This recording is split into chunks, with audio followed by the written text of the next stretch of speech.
Hello and welcome to episode 23 of the Barbarian Philosopher podcast. As usual, I'm your host, Jerome Acevedo. I'm being joined by my usual co-host over the phone, Liron and I. We're going to do a review of UFC 217. Liron, what's going on, brother? What's going on, man? What were your thoughts on UFC 217, man? UFC 217. I think it was one of the best UFC cards I've ever seen. Yeah? Yeah, and I'm not exaggerating like that. I genuinely think it was one of the best cards they've ever had. Just because it was, the fights were amazing in and of themselves, but the results were even more amazing. Yeah, absolutely. I think it's fair to say UFC 217 was the card of the underdogs. Yeah, definitely the card of the underdogs. I'd be inclined to agree with you. Yeah, man. Let's start out with obviously the main card, the big return, 4 years away, and he comes back. GSP. What was your take on that? GSP versus Bisping. I'm glad we didn't do a preview to UFC 217 because I would have got absolutely everything wrong. Same here. And I would have been extremely embarrassed about what I would have said. Same here. I literally thought this fight was a joke, and I thought St-Pierre was not have any chance in this fight against this being. It's like the way he retired was on such a flat note, like just petered out, and then he takes 3 years off, 2-3 years off, and you just didn't think he would be able to. Especially because he was coming from welterweight to middleweight, right? Yeah. And this thing is a big middleweight. He used to be a light heavyweight. So I didn't give him a chance. Yeah, I gotta agree with you. I was interested. Sometimes interesting can beat competitive, or at least match with competitive. So I was interested in seeing how GSP would look when he returned, but I didn't have him winning. And if he did win, I sure as fuck didn't have him winning via finishing somebody. That is not the GSP MO. Yeah, that was it. That was it for me. It was the real surprise. It wasn't just that he won. But you can always just knowing GSP. And knowing what type of fighter he is, he's got extremely good fight IQ and he knows how to win. But I think before he retired, it was and I'm just spouting shit out, but I think 10 fights in a row, 10 wins in a row by decision or something like that, maybe 7 by 5-round decision. And it's been such a long time since he actually finished someone that I don't think anyone saw that coming. And he really finished this thing, knocked him down, he got on top, pounded him out. This thing couldn't take the punches, so he turned around, and then he chunked that choke in and choked him unconscious. It was an extremely dominant win. Yeah, man, I think this is going to be the end of the GSP, couldn't finish X, Y, and Z jokes, man. I think that's the end of it. I was really shocked. One of the things that really surprised me about that fight was that GSP was more dominant in the stand-up, and prior to the choke, Bisping was doing more damage on the ground. I would have called that the exact other way around. Yeah, it was a role reversal. Yeah. I just thought he was going to jab him. He does learn that jab quite well. He's actually a pretty good boxer. But I thought he was just going to jab him to death and then take him down and beat him up. And then when they split up, he would jab him to death and he would take him down and beat him up. But Bisping was pretty good off his back. When, in that final round, I think, saw GSP take Bisping down pretty easy. And Bisping just mauled him from his back. The elbows, he cut him twice. Yep. Face of about 2 seconds, 2 big cuts. One over his eye and one top of his head or the side of his head or some shit. And that point, basically, GSP was like, no, I can't do this shit anymore. Yeah, for sure. We spent that for 3 years later.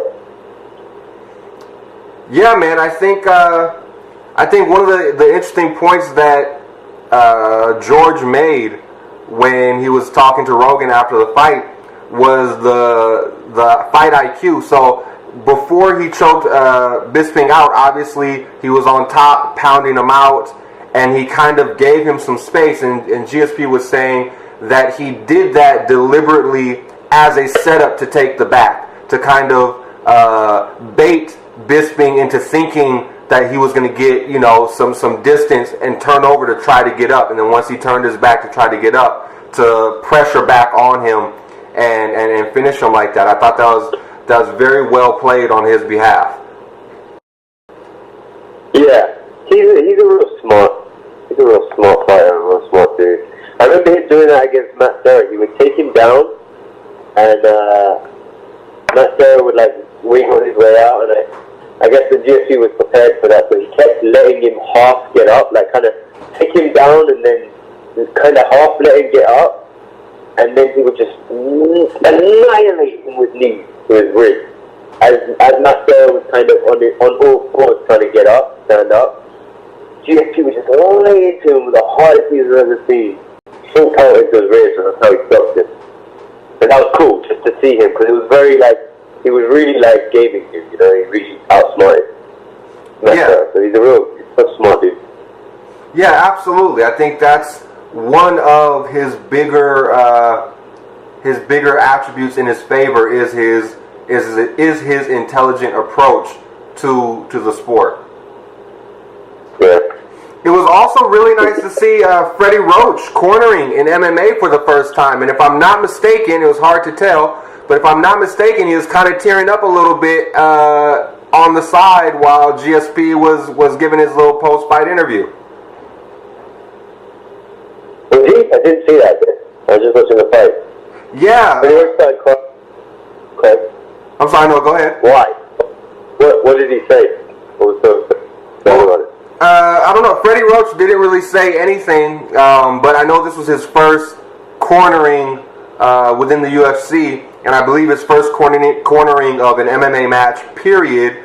And he was just kind of in the background, and it looked a little bit like he was maybe like, you know, getting emotional. I'm not 100% sure, but that's kind of the vibe that I got. I could be wrong, but it was just cool. The emotional side, the emotional part put aside, it was cool to see Freddie Roach cornering in MMA, considering the past comments he's, you know, spoken about striking within MMA and so on and so forth. Interesting. Well, there you have it. There it is, man. There it is. Who do you think? What do you have next for GSP? I mean, there's 3 main options that I see. Go ahead. Yeah, no, it's a pretty stacked division, isn't it? It is a pretty stacked division. I know when he was speaking to Rogan, he was kind of hinting at or implying that he probably won't stay at middleweight. However, I have heard some discussion about a potential Whitaker fight. So as I see it, the 3 main fights that you would make for GSP now, it's either going to have to be, let's say 4. It's either going to have to be Whitaker, Tyron Woodley, McGregor, or Nick Diaz rematch. Those are the only 4 fights I see making sense. For GSP? For GSP, yes.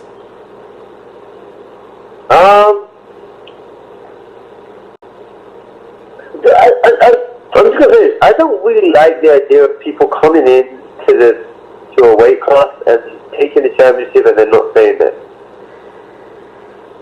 Yeah, I agree with you there. It's kind of a good, because I'm looking at it now. I'm looking at it and thinking it sounds like he doesn't want to stay at that weight class. But why did he fight for the belt? So I guess these belts just don't mean shit. I guess that's what it is. Like, everyone gets the belt.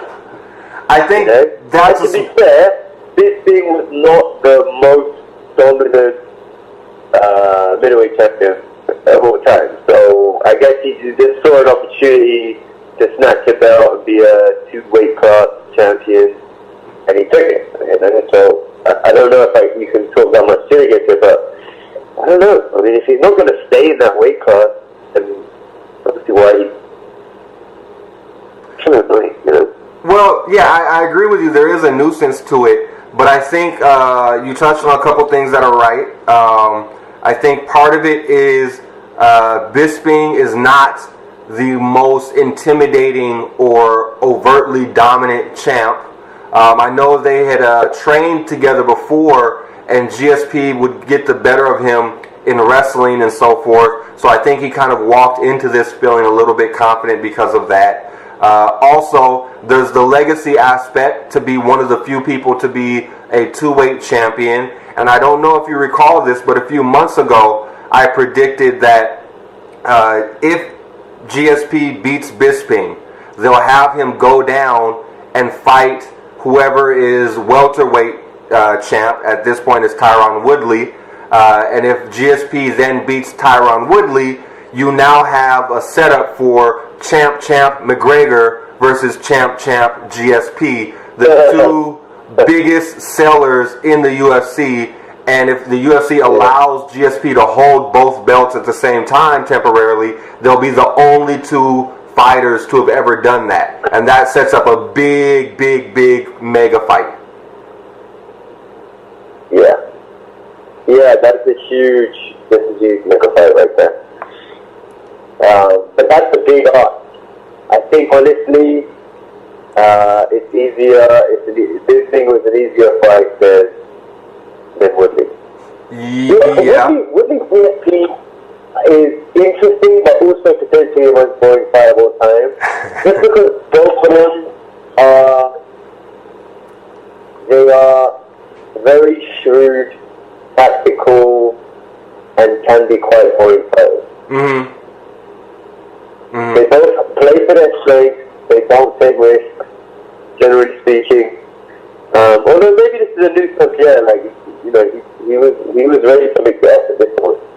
But that would be a potentially very boring fight. So do you think that's what he's going to do? He's going to go down to the welterweight and go for the welterweight? So I think so. That's what I suspect. I know George said let me rephrase that. Faraz Zahabi, head coach of TriStar, was saying that George isn't necessarily interested in coming back and making this the thing that he does again. He wants to come back, have a few more big fights, and kind of just take fights that he felt were going to push him or be a challenge or be a big fight. So I could see that being the case, and I can definitely, with the way things are going with the UFC, I definitely see the UFC pushing for that.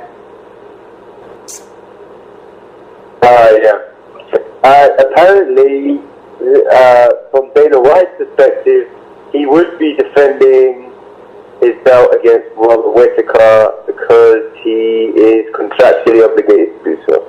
Okay. All right. Well. So that's the other side of the story. Is he might just have to. He may have to do that then. I will take that with a grain of salt because we all know Dana White's word is about as trustworthy as a $3 bill when it comes to him saying what is and isn't going to happen. Right, that's true. Let's get to Conor McGregor. I don't know if St. Pierre has the same leverage. Yeah, I don't know if he has the same leverage.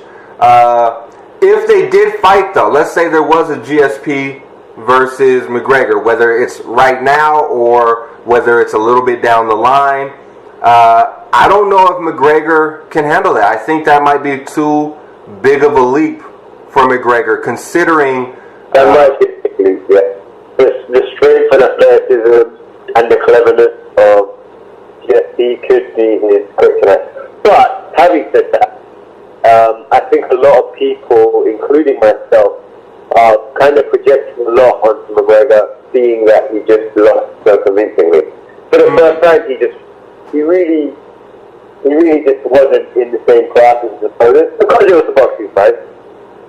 But and now people just he's lost that aura. Right. Now it's funny because people are saying with a lot of different fights, I hear people saying, he's going to lose to Namajunas, right. He's going to lose to Namajunas. And before the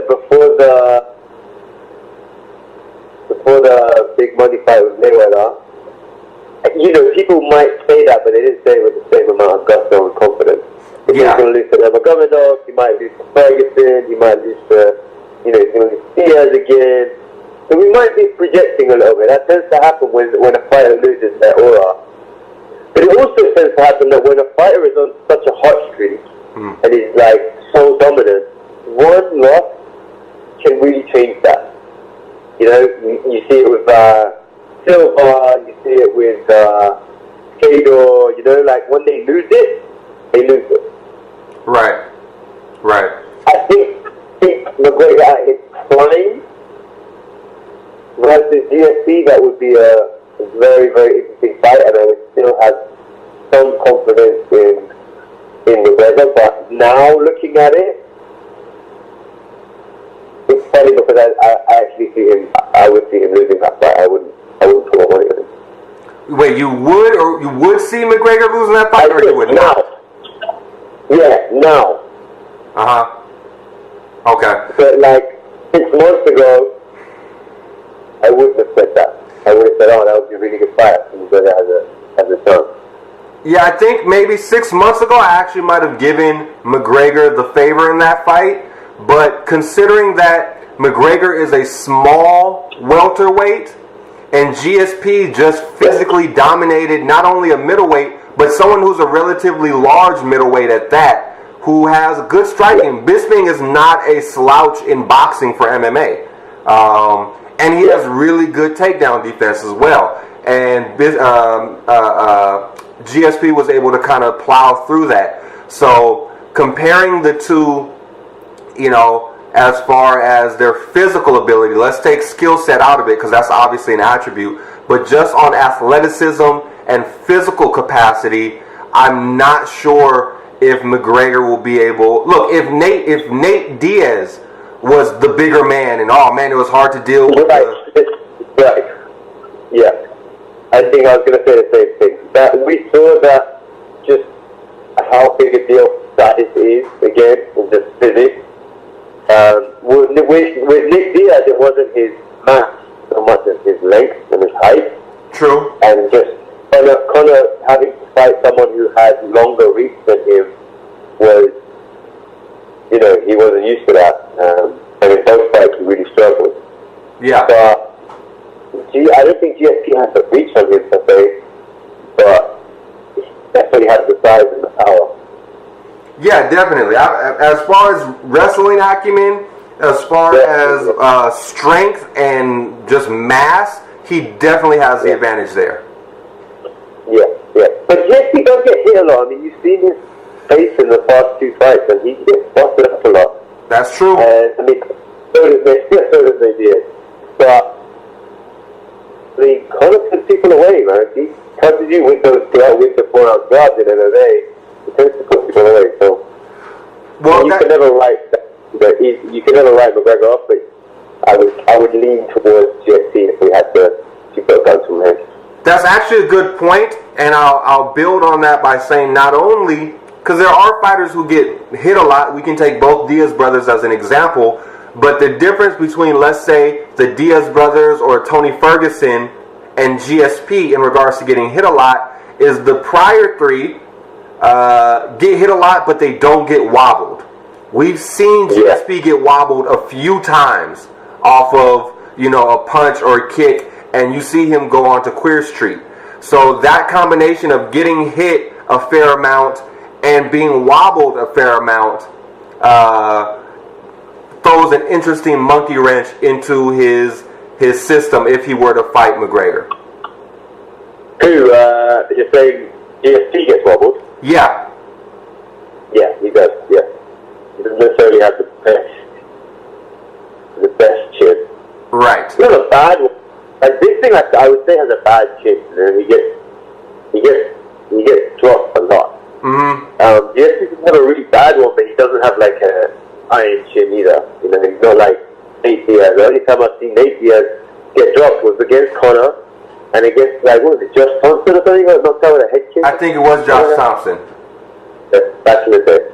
Yeah, absolutely. He's a pretty solid kid.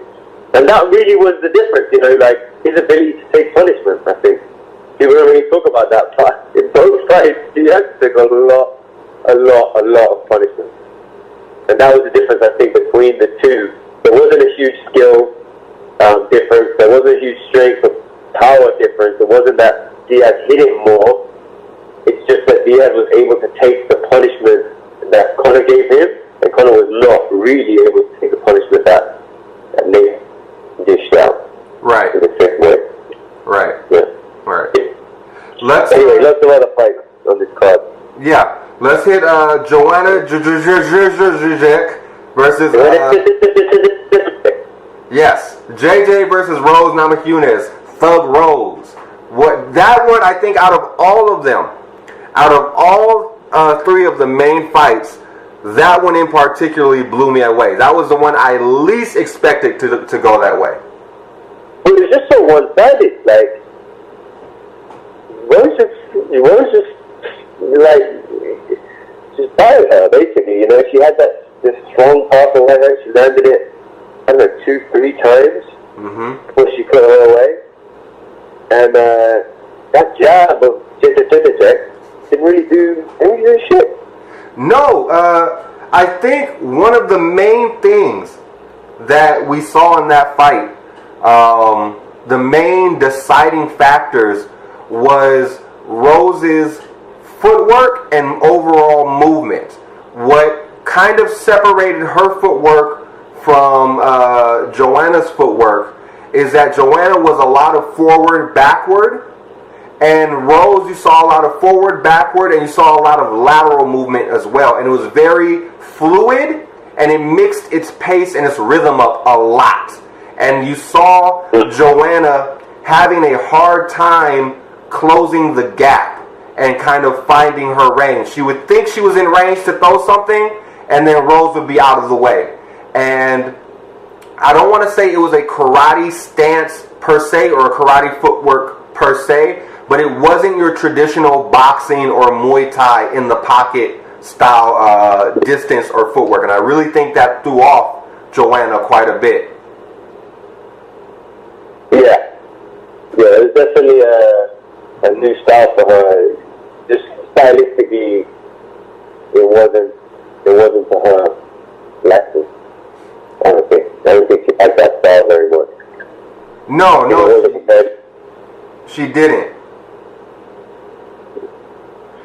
It's actually something that I saw as well. I don't know if you caught the Stephen Thompson versus George Masvidal fight, but I think that was another good example of somebody who has a pretty crisp, clean boxing style and used to fighting within that boxing range, being thrown off by the more awkward, for lack of a better term, fighter, by somebody with a fighting range and type of footwork that deviates from the typical boxing and Muay Thai in the pocket style.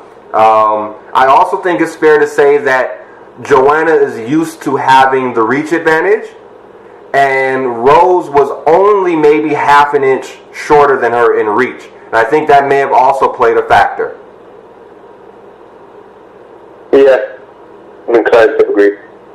If you actually go back and watch, there's something that Joanna does, and this is a thing that you see with a lot of tall fighters. You see it with Rory McDonald. You see it with John Jones. Although I think they had a more defensively sound version of it. But Joanna will press out with her hands against her opponent's head, right, to keep them from coming in. And kind of like the old cartoons where the big brother would put his hand on his little brother's head and his little brother swings and misses.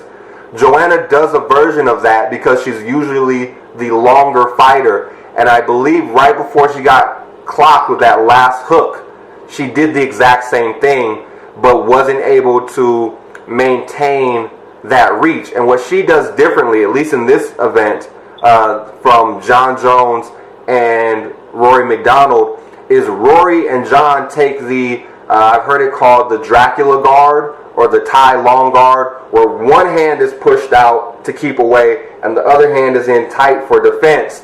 Joanna reached out with both hands, kind of leaving her chin exposed. And I think that really cost her in this fight. Why did she beat both hands? I don't know. I don't know why. It might just be something that she... You can't hit with two outreached hands, and you can't defend, really. So, yeah, you figured out the distance, but you can't hit them, and you can't block. So, I think what it was, I think she started to do that maybe after she'd been rocked a couple of times. I think it was one of those things where she just... It's the problem with being so dominant for so long is, you know, they're not, these champions who are champion over and over again aren't necessarily ready to deal with a war. They're not necessarily, and people would agree because I know that Joanna has been in war, but even when she has been in war, she's always been the dominant force, you know?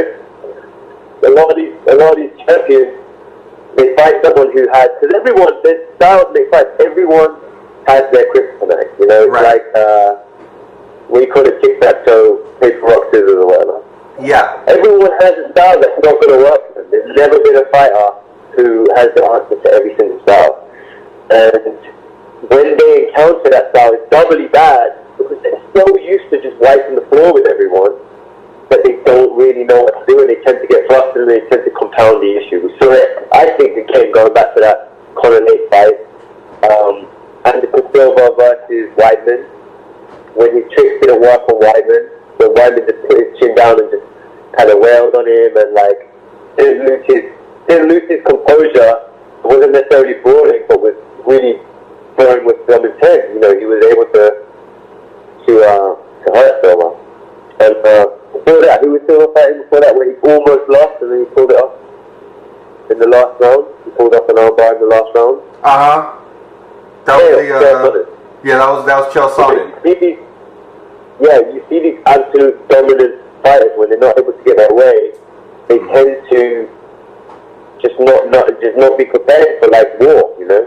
Yeah. Not be prepared for a scrappy fight, not be prepared to dig deep and get dirty and have it be close, you know? And in every sport, it's not just fighting, you see in any sport, you know? I know it happens in soccer all the time. I'm sure it happens in basketball and football too. It's just a psychological thing. Where people aren't used to being tested, really. Right. So they can go really, really dominant and not really know. And I think that two hands out thing is kind of a panic thing, you know?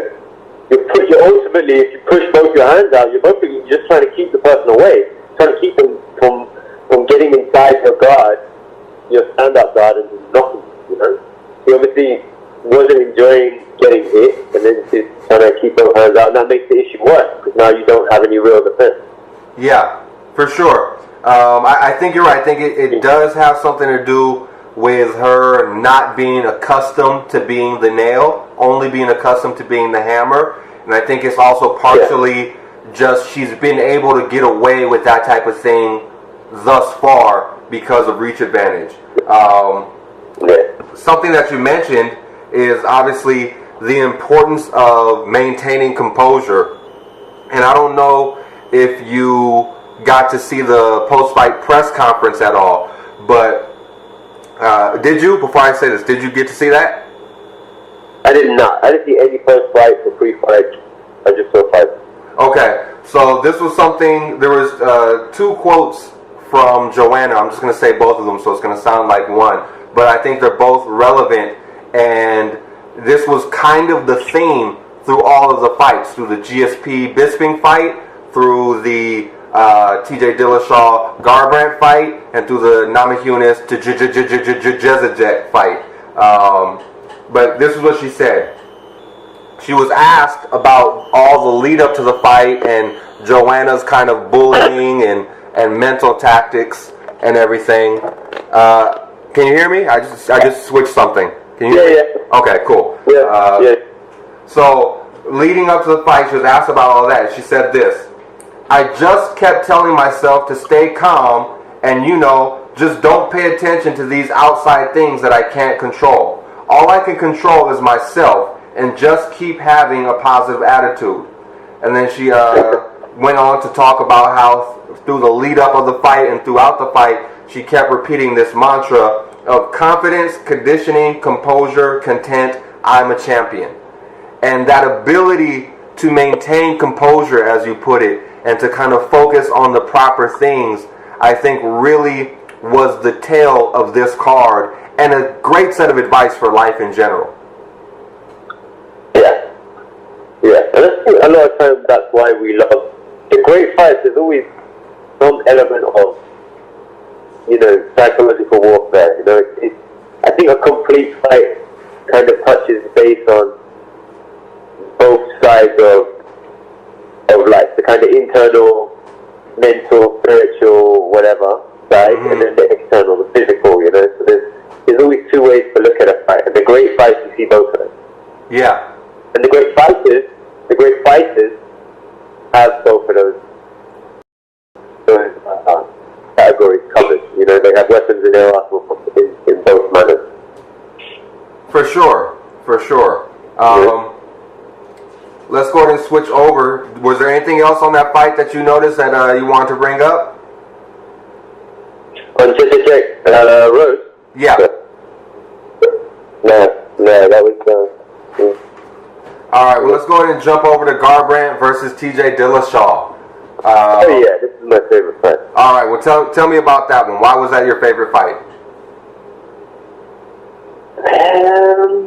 It was just very shocking, first of all, because Garbrandt is just like, he was untouchable. Going back to that same thing again, Garbrandt is just such a beast, and so scrappy, I don't think anyone would have bet anything on TJ, I think he was pretty much good enough. And Garbrandt knocked him down, so it really did look like this. He knocked him down right at the end, I think, of the first round, wasn't it? Yeah. Yeah. It was right at the end, seconds to go, and he just couldn't finish him off. And when TJ got up to go to his corner, I think he walked to the wrong corner. He walked to the wrong side of the cage. He was wobbling and shit. Garbrandt was flipping him off. And, it just seems like one of the things was like this fight is done. But it's interesting because I'm watching Garbrandt and he's a little bit too scrappy. Like, his style is quite reckless. And I'm surprised he hasn't been hit before. Now that I look at it, I'm surprised he hasn't been hit before. And I'm not sure if he was as scrappy in his previous fight with Dominic Cruz. Okay. But he was untouchable against Dominic Cruz. I don't know if he was so kind of reckless in that and just kind of got away with it, or if maybe he was just a little bit off the pace in this one. But it was kind of that chin down, those flappy punches, that's a chin down, chin up, shoulders down, kind of winging hooks that have a lot of power but leave you kind of open. And once I saw him get dropped with a head kick, I realized, this guy leaves himself quite open. Like, he's so weird. That's how he gets his knockouts. So that's why he's knocked out 10 dudes in a row or whatever. But that's the flip side of that. That's the other side of the coin. Is he leaves himself wide open. And TJ had obviously been practicing those kind of wild capoeira-like head kicks. They were really big roundhouse kicks to the head, and he tried it multiple times and missed a bunch of times. Then finally he clocked him with one. Dropped Garbrandt. To Garbrandt's credit, he got right back up and started brawling again. He kind of went back to neutral. It was kind of one knockdown each. And then almost out of nowhere, he just, what was it, a right hook? Yeah, I think it was a right hook or a left hook or something. Maybe both. And just dropped Garbrandt and pounced on him, finished him. Yeah. One of the things that TJ Dillashaw mentioned, I believe it was on the MMA Hour with Ariel Helwani, was that Garbrandt has gotten away with, kind of throwing hands and then bringing a hand down when he throws because of his speed and power. He's exceptionally fast. He hits exceptionally hard for his weight class, and that has allowed him to get away with it a lot. But having trained with Garbrandt before and having a history of dealing with him, this was something that he went into it in the back of his mind. I think another aspect of it was that TJ Dillashaw was just more well-rounded. He had a better use of integrating his kicks with his punches as opposed to boxing and then just occasionally throwing a kick to the body. Yeah, that was a big thing. Last thing, you nailed it right there. Like, that was a big thing. Is TJ just had more, and they were mentioning that too. Joe Rogan and DC were mentioning that in the fight. They were saying that TJ just has a lot of weapons. I think it wasn't that he was a better boxer than Garbrandt, even though he knocked him out with his hands. It was that he had much more versatile options. And the funny thing is, like, I don't always necessarily pay attention to the stories and stuff. I don't watch The Ultimate Fighter and all that. But there was a lot, if you watch the pre-fight kind of video or whatever, the story leading up to it, TJ is a dude who has caught a lot of heat and is very kind of hated by a lot of dudes in MMA because he left Alpha Male and went to train with Dwayne Ludwig, and he got the title. And he won the title, and a lot of people thought that was a betrayal to Team Alpha Male because he said that he was going to play with him. And so, it was very heated and very personal, but I remember TJ saying something like, I'll paraphrase, I left Team Alpha Male, and I trained with coaches all over the world, more or less because I want to be a better fighter, I want to be a better martial artist. Like, it wasn't personal for him, like, when he was explaining it, he was explaining like, yo, this is not a personal thing against teams. I didn't leave because I hate you guys. I just wanted to broaden my horizons and sharpen other tools. And I don't think there's anything, me personally, I don't think there's anything wrong with necessarily being like a traveling fighter. There's that archetype of the traveling fighter. Yeah. Like Ryu from Street.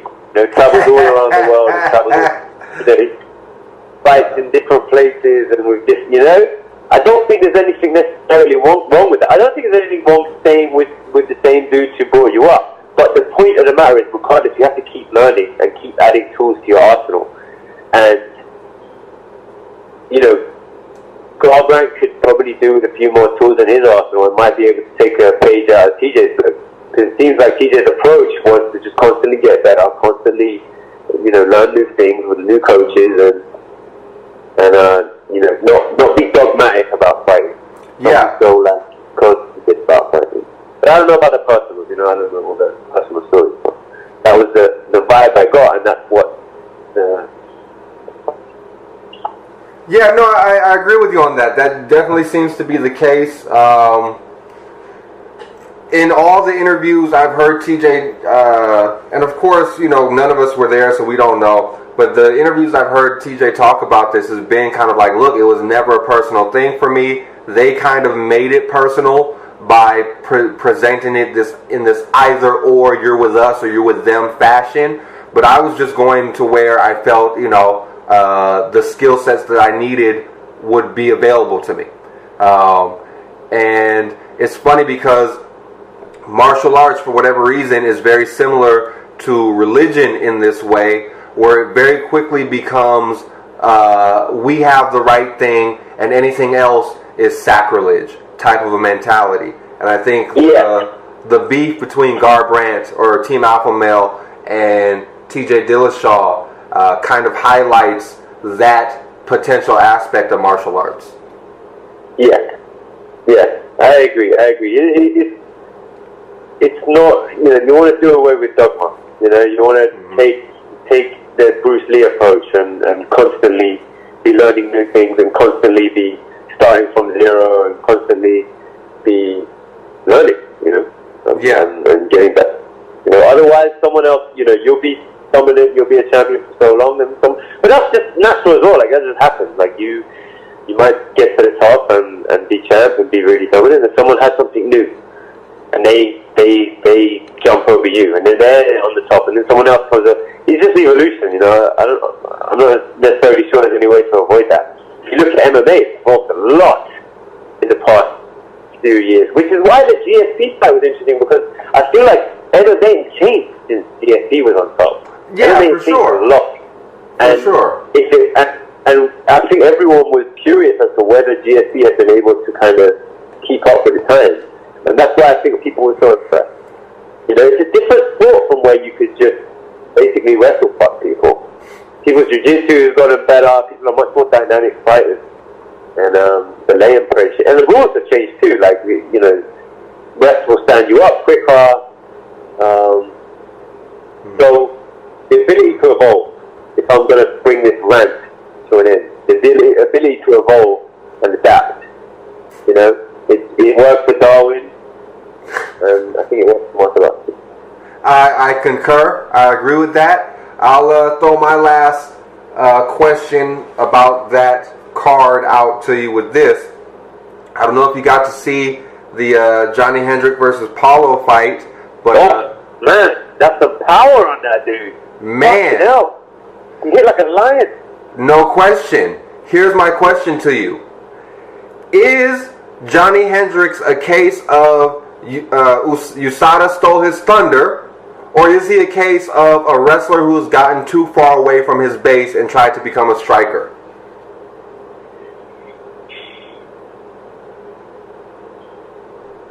It was interesting because, actually, bringing up GSP again, he was already on a roll until he absolutely battered GSP and then somehow lost that fight. And maybe it was a bit mental. Maybe that was was tough for him to take, to try and get to the pinnacle and then kind of fail or feel like he was robbed or something. Mm-hmm. Maybe not. Maybe I'm just reading into it. But he just doesn't look the same. I wouldn't say that he has tried to become a striker, because to me, his base was wrestling, but really what made him a special fighter when he was a special fighter, because he had a real good run a couple of years ago. What made him a special fighter was that right hand. He dropped everyone. He touched anyone with it, and it was just like it was a big haymaker. It was kind of like a really good, drunken right hand, drunken brawling right hand. But it was really good, and he really did drop people. So I wouldn't say that he's come away from his base, but it might be more towards the fact that the fight game has just moved on and he has not. Okay. Fighters in general are much more dynamic, are much less likely to get hit with these kind of wild overhand rights, and maybe he needs to brush up on some other skills. So I wouldn't say that he needs to necessarily go back. Maybe he just needs to move forward. I'm not the type of person. His opponent, sorry, let me just add, is that his opponent was a fucking beast. Like, the guy, the two fights I can remember him, I know he's had other ones, but the two fights that stand up for me are Wonderboy Thompson, and that's a really hard fight if you're not used to point fighters and stuff. Thompson was really fucking a bunch of people up, so it wasn't just him. That's kind of tough to adapt to that type of fighter if you're not used to it. And then this guy who was just hit like a fucking truck, hit really, really hard. And I would not be surprised if he gets popped for PED, because he is huge.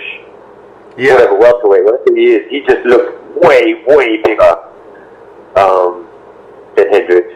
So I'm trying to bail him out a little bit. But go ahead.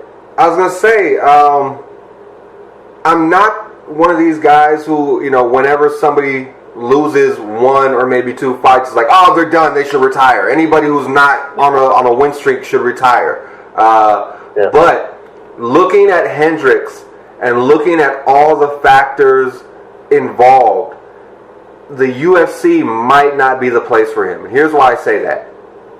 you look at the guy, Paulo, I forget his last name, but significantly bigger than Hendricks was.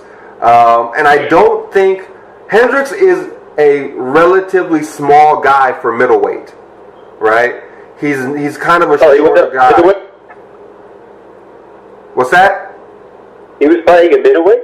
I believe that was a middleweight fight, yes. I think he moved up since the last whatever time it was that he missed his weight. Okay. I didn't check. Maybe you can Google it real quick just to make sure. But I do believe that was a middleweight fight.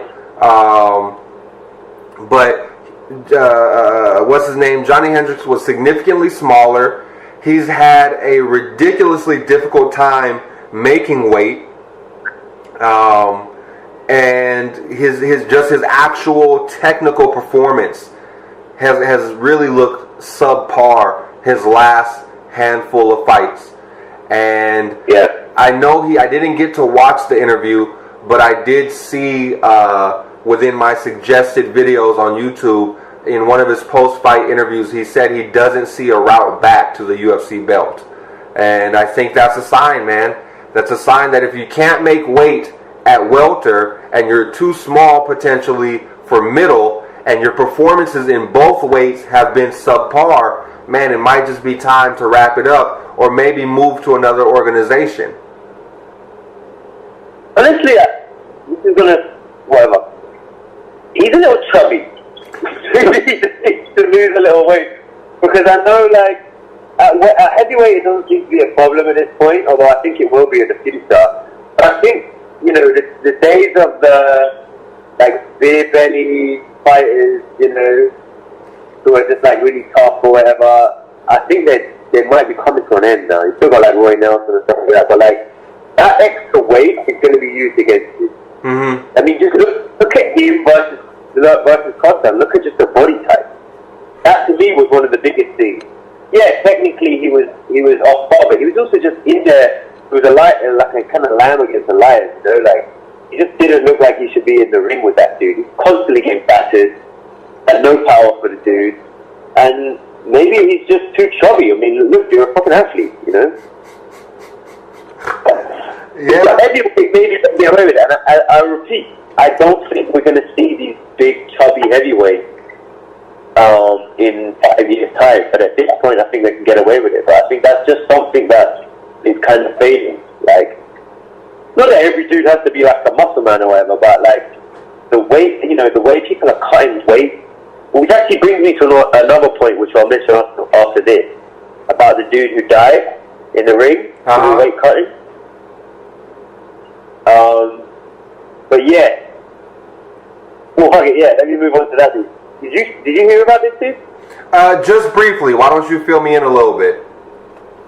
So, okay, this is from MMAmania.com. Regional welterweight CJ Hancock went into his Legacy Fighting Alliance fight, LFA, last weekend after cutting too much weight and took a kick to the body which sent him to the canvas. He died a few seconds later.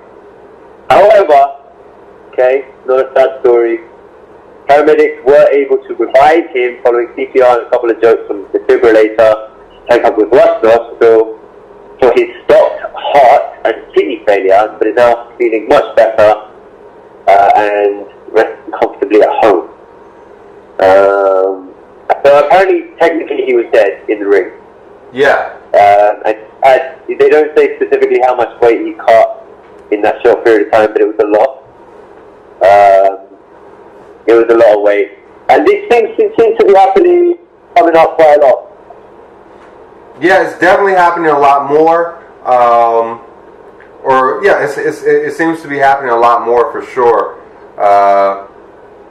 I think either people are going to have to start fighting closer to whatever their natural walk-around weight is, and just, you got to deal, maybe you're not going to have the strength advantage, but you're just going to have to deal with that, or potentially a few more weight classes may have to be added, but we certainly are what do you seeing... think two different weigh-ins? One 24 hours before and one sorry, one 48 hours before and one 24 hours before. You said 4? Meaning, like, so a dude cannot cut. You get weighed in twice. So some of these dudes are dropping like 20 pounds in a day or 25 pounds in a day, and there should be a limit to how much you're allowed to cut in that one day. You know what I'm saying? So if you come in at 200 pounds and you cut whatever 30 pounds and weigh in at 170, you wouldn't be allowed to do that because they would have weighed you the day before that, and you would have had to been under a certain amount. So you're not cutting so much so quick. I see. So, I didn't hear you clearly the first time. I'm just going to run this back to you to make sure I hear what you're saying correctly. So, one weigh-in 48 hours before, and then another weigh-in the day before, 24 hours before. Is that correct? Yeah. That might be a little bit better. That could be a little bit better. It's definitely something worth considering, because you know, we don't want to have the same type of reputation that boxing has for, you know, the amount of people who have died and taken, you know, unnecessary brain damage. I mean, obviously it's a combat sport, so you're going to take some unnecessary brain damage, but that extra dehydration and lack of fluid in the cranial, surrounding the brain to protect it and give it some cushion. I mean, especially if you're considering that you're not just taking punches to the head, but you're taking, you know, flying knees and spinning elbows and shins upside the dome. It's definitely worth considering. Something should be implemented and figured out.